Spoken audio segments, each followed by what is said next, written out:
السلام عليكم ورحمة الله وبركاته. أهلا ومرحبا بكم في فيديو جديد.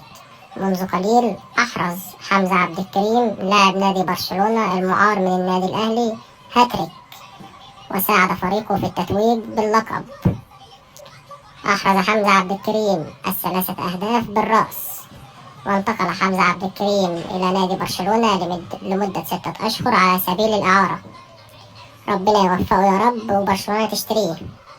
وبكده يكون الفيديو بتاعنا انتهى. لو عجبك الفيديو ما تنساش تعمل لايك للفيديو واشتراك في القناة وتفعل زرار الجرس علشان يوصلك كل جديد.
السلام عليكم ورحمة الله وبركاته. أهلا ومرحبا بكم في فيديو جديد.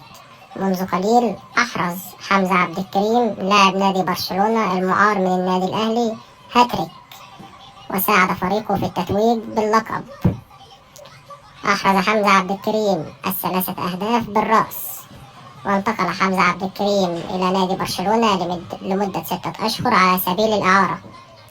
ربنا يوفقه يا رب وبرشلونة تشتريه. وبكده يكون الفيديو بتاعنا انتهى. لو عجبك الفيديو ما تنساش تعمل لايك للفيديو واشتراك في القناة وتفعل زرار الجرس علشان يوصلك كل جديد.